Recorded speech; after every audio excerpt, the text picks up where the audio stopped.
And now I'm starting recording again. This is part 2. This is my yellow piece, Introduction to Engineering Design, 3D puzzle cube, 3D Tetris puzzle cube. Here's my 3D Tetris piece. It's got to be 3D. And so now I need to make what they call a drawing. Drawing? This was a document. The part is the document. And then I need to make, I think, a drawing, create drawing. And then I don't know what to do, so I'm just going to say, okay. Swirling. I don't know if anyone's listening out there. It's okay if you're not. If you're working and you don't need to listen to me, that's okay. All right, check it out. Check it out, my friends. I don't know if you noticed, I didn't say it. I selected the part that I made. I'm still technically in the same overall file. I had the document, which is still here. And then now I'm doing the drawing, which is, it's the same thing. And I'm placing, boom, I just placed it. And then I can swing over this way, boom, place it. And I actually did have a plan for how I wanted my part to be laid out, what the front view was. And so that indeed is the front view that I wanted. That's why I built it this way. I knew, and I'm sorry for not explaining how I knew this, but I knew that I wanted it to go that way. And so now the front view is what I wanted. I kind of had to plan that ahead. And I know you think I don't plan, which I don't, but I accidentally planned that one. And so I placed the front view and then I swung it over to the side view. In Autodesk Fusion 360 and in Autodesk Inventor, you could just keep placing views and it's smart enough to know.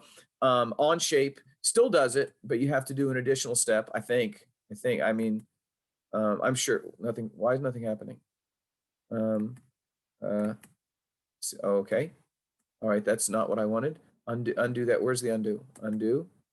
Okay, let me try this again. Okay, now, so when I clicked my front view, and I swing it up, well, I get a top view. There's the top view. And then over here, swing, well, nothing's happening. Try it again, click on it and swing over here. And then I get the isometric view, which do I push escape? Escape, okay. And then here, I need this to be shaded, they call it. And I don't see shading. Oh, shaded, so show shaded view. I don't know why it's called shaded. It's just, for me, it's the color. It's the color that the piece actually is. This is looking pretty good. I am pretty pleased with this. And so now I have to do some dimensioning. Where's dimensioning? I gotta move. I'm doing a Zoom recording, so there's all kinds of things on the screen that are in the way. Dimensioning. Do you see? Oh, there's dimensioning. Dimensioning. I have to do the overall dimension of the piece. What you should do, if you can, is use the front view as your primary dimensioning. And so I'm going to do it that way, and then I'm going to do this little piece. And what I'm hoping you notice is that I did not dimension here because I know math. 2.25 minus 0.75 is that. You don't need to dimension this one. But I do need this overall dimension. Yes, that's nice. I don't know if you've noticed, but I don't like the number of decimals here. I'll fix that later. But I'm sure there's a way to change the default setting. And so there, I've got those dimensions. I do not need the dimension here in the top view. I do not need the dimension here in the side view. It's already covered in the front view. So you don't repeat dimensions. But I like what I have there. And then here, this is a problem. I'm gonna have to break a rule here. Okay, I'm doing this dimension. And this particular dimension covers if you can imagine what I call transposing the dimension. This right here is this right here. So you don't have to dimension that. And then what's next? I can't do this. This is not allowed. I mean, you're gonna have to break rules somewhere. That is not allowed. So I'm not gonna do that. But I am, hang on, dimension. But I'm going to do this, which is also not allowed. This is not allowed either. And this is not allowed because you do not want your dimension to be outside of the multi-view. Inside the multi-view here, inside the multi-view here. This is outside. I had to violate that rule. I didn't know what else to do. Let me see. Maybe I can do something different. Maybe I can do something different. I don't know what else to do. I'm just going to leave it. That is a rule violation, but sometimes you have to break the rules in order to get the dimensions to work. I think I have it covered now. The overall, that little piece, the overall, that part, the overall and that part.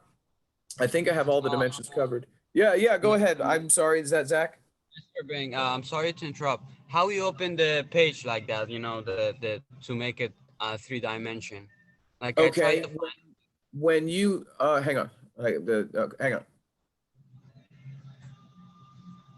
Okay, when you are first creating, if that's what you're asking me, when you are first creating your part, you create a document. And then once you do that, let me go back. How do I go back? Oh my gosh. Hopefully I didn't lose that. Swirling.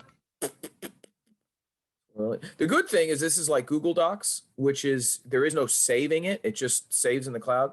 So I don't know, Zach, if you're talking about this. Let me see. That's not good. I don't know if you're talking about this in terms of the 3D view, or if you're talking about this as far as the 3D view. If you are talking about this, what you do is you click on projected view, and then you click on your what you consider your front view, and then if you swing it out diagonally, it knows to turn it into the 3D view. Zach, is that what you're asking? No, actually, like how you open the page in there. How to take your shape in there so you can do the dimensions on it. Okay, so what you do, how you start this page as far as placing your part? Is that what you're asking? Yes. Yes. Okay, so here I've already got the part here, as you've seen, but then there's this little plus sign where I can create drawing. And when you click create drawing, you get this. And then when you want to place the part, you can, well, hang on. And then you click this thing and it shows you your part. Hang on, make that stop. It shows you your part, which is right there. And then that's what I placed, boom, right there. Is that the question you're asking?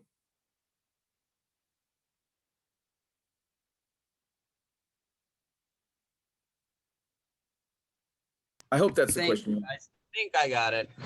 Okay. Play with it, see if you can figure it out. Ask me again, let me finish up. I'm recording right now. Sure. So let me Thank finish this up. And actually, Zach, I appreciate you asking the question in the middle of the recording, because that proves that there's some interactivity here. So they know that, I actually am a teacher and I actually am teaching. Yeah. Thank So you, let me Mr. Bing. finish this up and then I'll stop the recording and then try to come back and answer your question. I Sure. think I'm done with this. So if I don't know if you can see what's happening now. I think you probably can't, but I can use a snipping tool or a screenshot to get all of that information, or get a picture of all of that. And so I really don't think you can see that right now, but that's what I'm doing. And I then think I can. and then when I go back to my engineering notebook simulator, I'm going to go here. And what am I doing? Paste. And there's my part. I'm